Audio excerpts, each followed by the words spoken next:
மாற்றம் ஒன்றே மாறாதது. இது ஆண்டாண்டு காலமாக கேட்டுக்கிட்டு இருக்கோம், பழகிட்டு இருக்கோம், சொல்லிக்கிட்டு இருக்கோம்.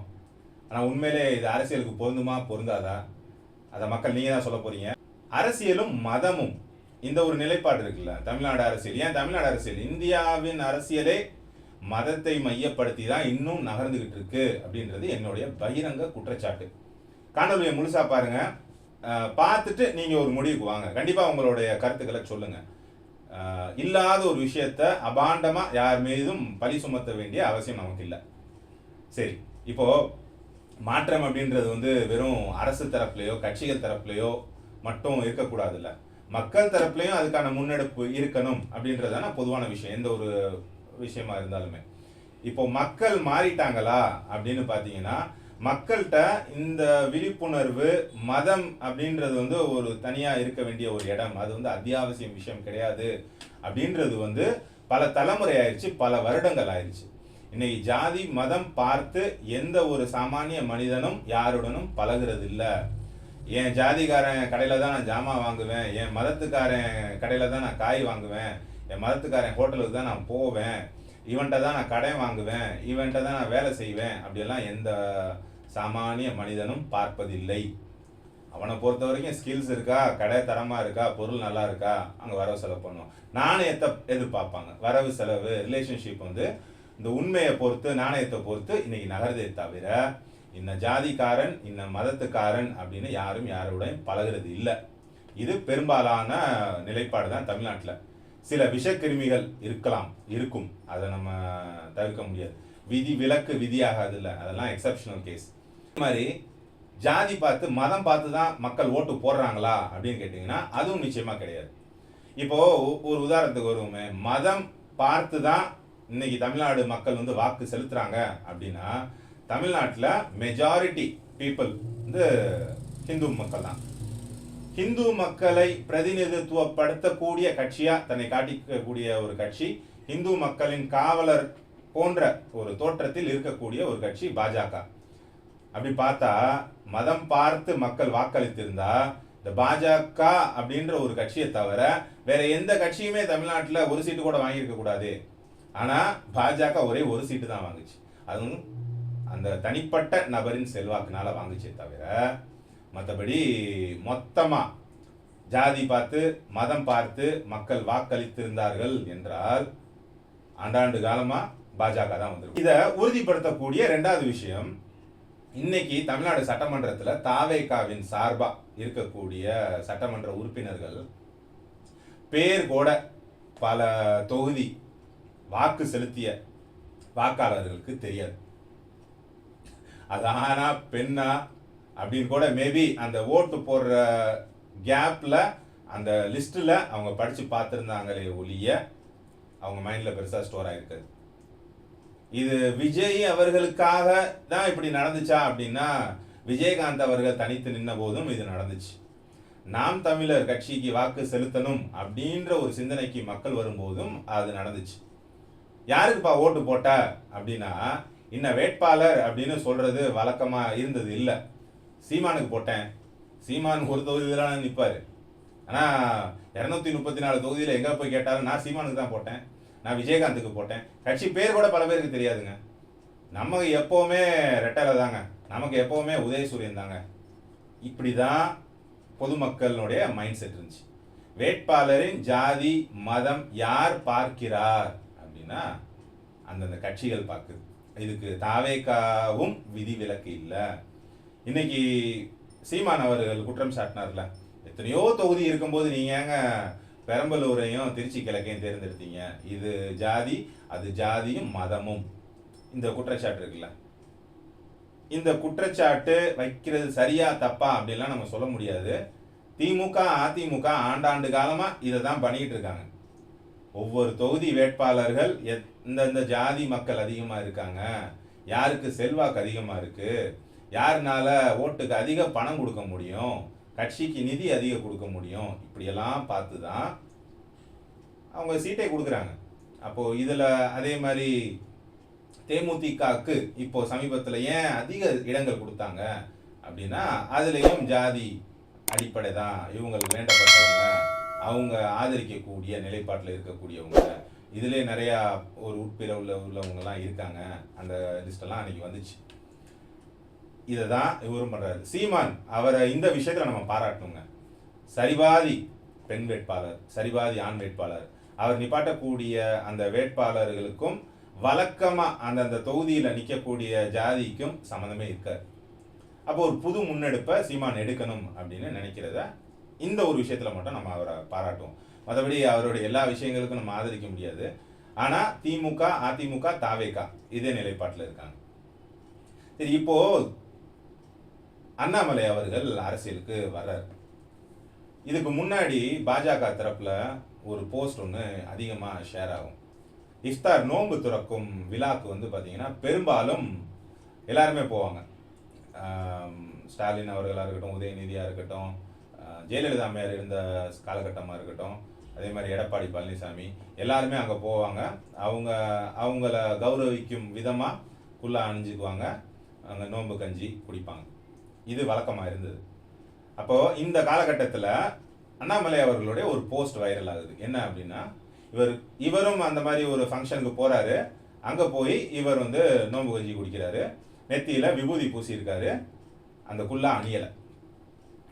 அதுக்கான விஷயங்கள் அவர் என்ன சொன்னார்னா, நான் எப்போவுமே இயல்பாக இப்படி தாங்க இருப்பேன், ஒரு 10 நிமிஷம் விஷயத்துக்காக நான் அதை அணிகிற வழக்கம் இல்லை அப்படின்னு அவர் சொல்லியிருந்தார். ஆனால் இன்னைக்கு பார்த்தீங்கன்னா அப்துல் கலாம் ஐயா நினைவிடத்தில் வந்து அவர் தலையில் இந்த துண்டு கட்டியிருந்தார், கர்ச்சீஃப் கட்டியிருந்தார். அவருடைய நிலைப்பாடு அவர் மாற்றிட்டாரா அப்படின்ற ஒரு விஷயத்தை யோசிங்க. இப்போ இதுக்கு பின்னாடியும் ஒரு அரசியல் இருக்கு. இன்னைக்கு பாஜகவில் இருக்கக்கூடிய அந்த பல நபர்கள் அண்ணாமலைக்கு ஆதரவு தெரிவித்த நபர்கள்ட்ட வந்து கடுமையாக வைக்கக்கூடிய குற்றச்சாட்டு இதுதான். அப்போ நீங்களும் இவங்கள மாதிரி தானா அப்படின்ற ஒரு கேள்வி வருதுல்ல. இப்போ இங்கே தமிழ்நாடை பொறுத்த வரைக்கும் கொஞ்சம் நல்லா கவனிங்க. பொதுமக்கள்கிட்ட ஜாதி வேறுபாடு, மதம் வேறுபாடு இல்லை. ஆளக்கூடிய நபர்கள்ட்ட அந்த வேறுபாடு இருக்கானா, இதை உயிர்ப்புடன் வைத்திருக்கக்கூடியது அவங்க மட்டும்தான். இந்த மதத்தை வச்சு, ஜாதியை வச்சு தான் அவங்க அரசியல் பொழப்பே ஓடிக்கிட்டு இருக்கு. அதில் மண் உழுந்துடக்கூடாது அப்படின்றதுக்காக இதை இன்னும் உயிர்ப்புடன் அவர்கள் வைத்துக்கொண்டே இருக்காங்க. திருப்பரங்குன்றம் இந்த தீபம் விவகாரம் இருக்குல்ல, இந்த திருப்பரங்குன்றம் தீபம் விவகாரத்தில் என்ன நடந்தது? அங்கே இருக்கக்கூடிய இந்து மக்களுக்கும் இஸ்லாமியர் மக்களுக்கும் எந்த பிரச்சனையுமே கிடையாதுங்க. அவர்களுக்குள்ள நல்ல அண்டர்ஸ்டாண்டிங் இருக்கு.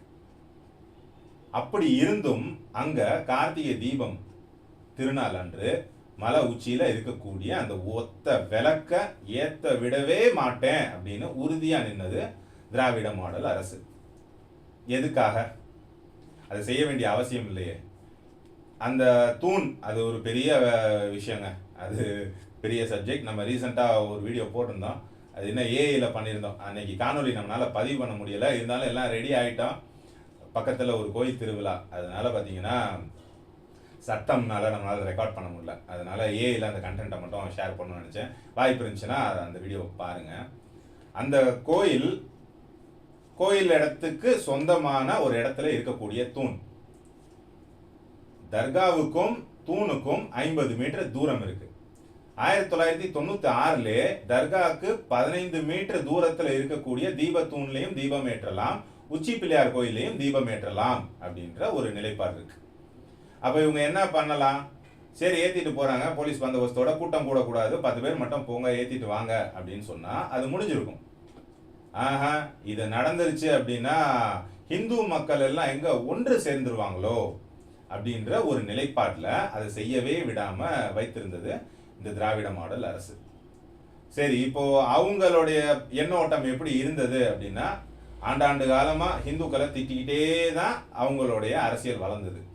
அவங்க எதுக்காக ஹிந்துக்களை திட்டிக்கிட்டே அரசியலை வளர்த்தாங்க அப்படின்னு பார்த்தீங்கன்னா, ஹிந்துக்களை திட்டி திட்டி பாய் பிஜேபி வந்துடும், பாய் நாங்கள் இருக்கவங்க கூட அப்படின்ற மாதிரியான ஒரு தோற்றத்தை சிறுபான்மையினர் மக்களுக்கு ஏற்படுத்துவதற்காக இவங்க கட்டமைத்த ஒரு விஷயம் ஹிந்து எதிர்ப்பு அப்படின்றது. அப்போ இந்த ஹிந்து மக்களுக்கு விரோதமாக இவங்க இருக்காங்க, அதே சமயத்தில் சிறுபான்மையினருக்கு ஆதரவாக இவங்க இருக்காங்க அப்படிங்கும்போது இந்த மைனாரிட்டி ஓட் செதறாது.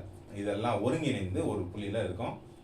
இவங்களை கவர் பண்ணுறதுக்காக, இவங்க ஓட்டுகளை தக்க வைக்கிறதுக்காக இவங்க ஆண்டாண்டு காலமாக இந்த அரசியலை பண்ணிக்கிட்டு இருக்காங்க. இதை பண்ணது யாரு?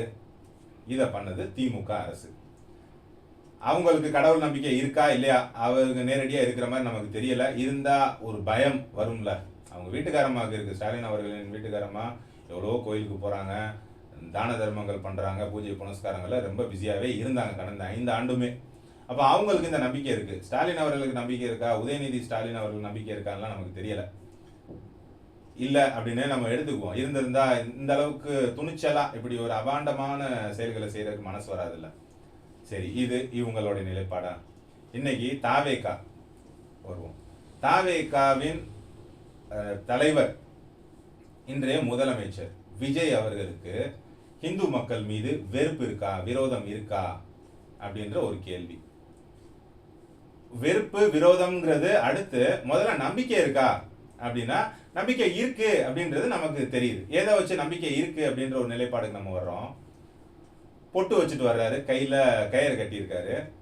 இப்போ மூகாம்பிகை கோயிலுக்கு போயிருந்தாரு. அதே மாதிரி பார்த்தீங்கன்னா திருச்செந்தூர் முருகன் கோயிலில் காலையில் வெள்ளனை போய் சத்ரு விநாசம் யாகம் நடத்தினாரு. அப்போ செயற்கையா இல்லாத நம்பிக்கைக்காக ஒருத்தர் இவ்வளோ செயல்பாடுகளை செய்ய மாட்டார். இன்னொன்று அவர் இந்த ரத்தன் பண்டிட் அப்படின்றவரை வந்து தன்னுடைய ஆலோசகரெல்லாம் அப்பாயின்ட் பண்ணாரு. நம்பிக்கை இல்லாத ஒரு நபர் அத்தகைய செயலில் ஈடுபட மாட்டார்ல. இன்னொன்று அவர் வந்து பார்த்தீங்கன்னா அவருடைய தந்தையார் கிறிஸ்தவ மதத்தை ஃபாலோ பண்ணக்கூடியவர் சந்திரசேகர் அவர். அவங்க அம்மா வந்து ஹிந்து மதத்திலிருந்து வந்தவங்க தான். அப்போது அவருக்கு ஹிந்து வெறுப்போ அவநம்பிக்கையோ இல்லை. ஆனால் இவருடைய அரசும் இன்னைக்கு என்ன பண்ணியிருக்காங்க, அந்த கோயிலில் தீபம் ஏற்றலாம் அப்படின்னு 2 நீதிபதிகள் கொடுத்த தீர்ப்பை சேலஞ்ச் பண்ணி தமிழ்நாடு அரசே போயிருக்கு. இன்னும் வருத்தமான விஷயம் என்னன்னா, கோயில் உரிமைகளை மீட்டெடுக்க வேண்டிய அறநிலைத்துறை சுப்ரீம் கோர்ட்டில் வழக்கு போட்டிருக்கு. அப்போ திமுகவுக்கும் தாவேகாவுக்கும் என்ன வேறுபாடு? இவருக்கு நம்பிக்கை இருக்குங்க. அவங்க அம்மா இப்ப சமீபமா திருப்பதி போயிட்டு வந்தாங்க. விஜய் அவர்களுடைய தாயார் திருப்பதி போயிருந்தாங்க. அதே மாதிரி இங்க சத்குரு அவர்கள் அந்த மலை அங்கேயும் போய் வழிபட்டு போயிருந்தாங்க. அப்ப அவங்க தொடர்ச்சியாவே ஆன்மீக பயணங்கள்ல இருக்காங்க. இவரும் அந்த குடும்பத்திலிருந்து வந்தவர் தான். எத்தனையோ திரைப்படங்கள் அவர் விபூதி பூசி டயலாக் பேசி எல்லாம் நம்மளும் பார்த்துருக்கோம். அப்ப அவருக்கு இந்து மக்கள் மீது வெறுப்பு இருப்பதா நமக்கு தெரியல. இருந்தாலும் இந்த அரசு செய்யக்கூடிய காரியத்துக்கும் திமுக செய்த காரியத்துக்கும் பெருசா வேறுபாடு நமக்கு தெரியலையே. ஏன் இப்போ இந்த பாலிடிக்ஸை இப்படிதான் இவங்க மெயின்டைன் பண்றாங்க. ஒரு வேடிக்கையான விஷயம், மதசார்பற்ற மக்கள் நல கூட்டணி இல்ல மதசார்பற்ற கூட்டணி அப்படின்னா, மதசார்பற்ற கூட்டணினா என்ன? மதத்தின் அடையாளத்தோட எந்த கூட்டணியும் உள்ள வரக்கூடாது. அதான மதசார்பற்ற கூட்டணி. இந்தியன் முஸ்லீம் லீக், எஸ்டிபிஐ போன்ற கட்சிகள்லாம் மதசார்பு இல்லாத கட்சிகளா? மதத்துக்காகவே மதத்தின் பேராலே உருவாக்கப்பட்ட ஒரு கட்சியை கூட்டணியில வச்சுக்கிட்டு மதசார்பற்ற கட்சி அப்படின்னா இதுக்கு என்ன அர்த்தம்? அப்ப இதுல யாரு முட்டாள்? நம்ம மக்கள் தான் முட்டாள். அப்போ இத வந்து யாருமே கேள்வி கேட்கல. அவங்க மக்கள் கேள்வி கேட்பாங்க அப்படின்ற ஒரு நிலை இருந்துச்சுன்னா, அந்த கட்சியை கூட்டணியில வைக்கிறது பிரச்சனை இல்லைங்க. இந்த பேரையாவது அவங்க சொல்லாம இருப்பாங்கல்ல. ஏண்டா இப்படி பேரை வச்சுக்கிட்டு என்னப்பா இது, யாரப்பா ஏமாத்தி இருக்கு அப்படின்னு யாராவது கேட்பாங்கல்ல. அந்த பயம் கூட இல்லை. ஏன்னா மக்களை சிந்திக்க விடுறதே கிடையாது.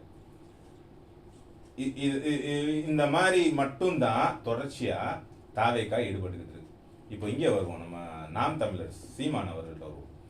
சீமான் அவர்கள் ஜோசப் விஜய் அப்படின்னு இன்னைக்கு சொல்ற நீங்க, விஜய் அப்படின்னு தானே திரைப்படத்துல வந்தீங்க, அன்னைக்கு ஏன் ஜோசப் விஜய் அப்படின்னு சொல்லல அப்படின்னு ஒரு கேட்கிறார். நியாயமான கேள்விதான். இந்த ஜோசப் விஜய் அப்படின்ற ஒரு பேரு இதை வெளி கொண்டு வந்தது யார் அப்படின்னு பார்த்தீங்கன்னா ஹெச் ராஜா. அவருடைய ஓட்டர் ஐடியா ஏதோ ஒரு டாக்குமெண்ட்டை ஷேர் பண்ணி சி ஜோசப் விஜய் தான் இவர், அதனால தான் ஹிந்து மக்களுக்கு விரோதமான காரியங்களில் ஈடுபடுறார் அப்படின்ற மாதிரி விஷயங்கள் சொல்லி இவர் ஆமாம் நான் சி ஜோசப் விஜய் தான் என் பேர் அப்படின்னா அது அப்படியே நின்றுக்கிட்டார். சரிங்களா? அவரை தன்னுடைய அடையாளத்தை மறைக்கலை, மறுக்கவும் இல்லை. அன்னைக்கே அவர் ஆமா அப்படின்னு சொன்னார். அன்னையிலேருந்து லெட்டர் பேடில் பேரை மாற்றிக்கிட்டார். செபாஸ்டியன் சைமன் எனப்படக்கூடிய செந்தமிழ் சீமான் ஏன் எந்த இடத்துலையும் ஆமா நான் செபாஸ்டியன் சீமான் தான் அப்படின்னு அவர் சொல்ல மாட்டேங்கிறார். இது இவர் ஒத்துக்கிட்டார்ல, சரி அவரோட ஏற்பேர் தான், அவர் இல்லாத பேரை வைக்கல. இன்னொன்று அவர் கிறிஸ்தவர் அப்படின்றதுக்காக மக்கள் அவர் வெறுக்கவும் இல்லை, அவர் ஹிந்து அப்படின்றதுக்காக அவரை தலையில தூக்கி வைக்கவும் இல்லை. அந்த ஒரு கேரக்டர், அந்த பர்சனை பிடிச்சி போச்சு, அவனுடைய நடவடிக்கைகள் பிடிச்சி போச்சு, அதனால மக்கள் ஏத்துக்கிட்டாங்க. சி ஜோசப் விஜய் அப்படின்னு சொன்னதுக்கு அப்புறமும் தானே இத்தனை பேர் வாக்களிச்சிருக்காங்க. அப்போ மக்கள்கிட்ட இந்த பாகுபாடு வேறுபாடு இல்லை. சரி, இப்போ அண்ணாமலை அவர்கள்ட்ட வருவோம்.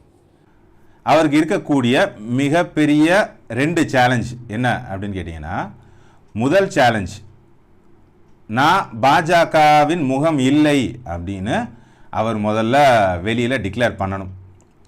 2வது, விஜயோட நல்ல ஆட்சி என்னால் கொடுக்க முடியும் அப்படின்னு மெஜாரிட்டி பீப்புளை நம்ப வைக்கணும். ஆனால் இந்த மெஜாரிட்டி பீப்புள் இப்போ நம்புகிற மனநிலையில் இல்லை. ஏன் நம்புகிற மனநிலையில் இல்லை? விஜய் அவர்களை அவங்களுடைய ரெப்ரசன்டேட்டிவாக பார்க்க ஆரம்பிச்சிட்டாங்க. நமக்கு நல்லது பண்ணுவார், அவர் அப்படி தான் பேசுகிறாரு. படங்களில் இருந்த கனெக்டு இப்போது அரசியலுக்கு வந்ததுக்கு பின்னாலும் அவர் மேடையில் பேசக்கூடிய அந்த பேச்சு விதம் அப்படின்றது மக்களோட ஈஸியாக கனெக்ட் ஆகுது. மக்களோட ஈஸியாக கனெக்ட் ஆயிடுச்சு. இங்கே மக்கள் அவங்கள பொறுத்த வரைக்கும் இவர் நல்ல முதலமைச்சர் அப்படின்ற எண்ணத்தில் இருக்காங்க. இப்படி ஒரு சூழலில் தான் அண்ணாமலை அவர்கள் அரசியல் செய்ய வேண்டிய ஒரு நிர்பந்தம். இவருக்கு இருக்கக்கூடிய 2 சேலஞ்சு, இதில் மிகப்பெரிய சேலஞ்சு விஜய்க்கு மாற்று நான் தான் அப்படின்னு அவர் மக்கள் மனசில் நிறுவனம். இன்னொரு சேலஞ்ச், நான் பாஜகவின் முகம் இல்லை அப்படின்னு காட்டணும். பாஜகவின் முகம் இல்லை அப்படின்னு அவர் எப்படி காட்ட முடியும் அப்படின்னு இது அவருடைய யுக்தியாக இருக்கலாம். அப்போது நம்ம இஸ்லாமியர்களோடையும் க்ளோஸாக இருக்கோம், தலையில் அந்த கர்ச்சீஃபை கட்டுனா, அப்துல் கலாம் ஐயாவை போட்டுனா, இல்லை தொண்டு நிறுவனங்கள் மூலயமா ஏற்கனவே நிறையா இஸ்லாமியர்களுக்கு நான் உதவியெல்லாம் பண்ணியிருக்கேன் அப்படின்னு சொன்னார். இது மாதிரியான முன்னெடுப்புகளை அவர் எடுக்கும்போது சிறுபான்மையினரோடையும் கொஞ்சம் க்ளோஸாக இருக்கிற மாதிரி தன்னை காட்டிக்கிட்டார் அப்படின்னா பாஜகவின் முகம் தான் இவர் அப்படின்ற பேர் அந்த இடத்துல உடபடையும் அப்படின்றது அவருடைய எண்ணோட்டமாக இருக்கலாம். இப்போ இந்த 2 பிரச்சனைக்கு இடையில இவர் தன்னுடைய அரசியல் இருப்பையும் காட்டணுமே. இப்போது விஜய் அவர்களை எதிர்த்தும் பேச முடியாது, பாஜகவுக்கு சாதாரணமான நிலைப்பாடையும் எடுக்க முடியாது. அப்போ நம்ம ஏதாவது ஒன்று பப்ளிக்கில் சோஷியல் ஆக்டிவிட்டீஸில் ஈடுபடுவோம், நம்ம வேலையை நம்ம பார்த்துக்கிட்டே இருப்போம். சோஷியல் ஆக்டிவிட்டியில் ஈடுபடும் போது பொதுமக்கள் குறை சொல்ல முடியாதுல்ல. அவர் அரசியலே பேசலையே, அவர் இது வரைக்கும் நேரடியாக பாஜகவினரையோ அவங்களுடைய கொள்கைகளையோ நேரடியாக எதிர்க்கலை. ஒரு சில இஷ்யூ பேஸ்டாக பேசுகிறாரு, அது இஷ்யூவோட முடிஞ்சு போச்சு. அது தனிப்பட்ட வன்மமாகவும் பார்க்கப்படாது. ஆனால் இங்கே பாஜகவில் இருக்கக்கூடிய தலைவர்கள் அவங்க அரசியல் எதிரி யாருன்னே தெரியாமல் மொத்த ஃபோக்கஸையும் அண்ணாமலை மேலே வச்சுட்டாங்க. இன்றைக்கி அவர் செய்யக்கூடிய எல்லா விஷயங்களையுமே விமர்சிச்சுக்கிட்டு இருக்காங்க. இப்போது இந்த மதம் அப்படின்ற விஷயம் எந்த இடத்துல உள்ளே வருது அப்படின்றத பாருங்கள். ஒரு மனுஷன் தன்னுடைய விருப்பத்துக்கான வழிபாடுகளை செய்யலாம், இடத்துக்கு போகலாம், நண்பர்களோடு இருக்கலாம். ஆனால் இதுவும் ஒரு அரசியல் ரீதியாக செய்யக்கூடாத குற்றத்தை அவர் செஞ்சிட்டார் அப்படின்ற மாதிரியான விமர்சனங்கள் வருது. இன்னொரு பக்கம் வாக்கு வங்கிக்காக தான் இவங்களுக்கு உடன்பாடே இல்லைனாலும் எல்லாருமே குல்லா போட்டுக்கிட்டு அங்கே போனாங்க.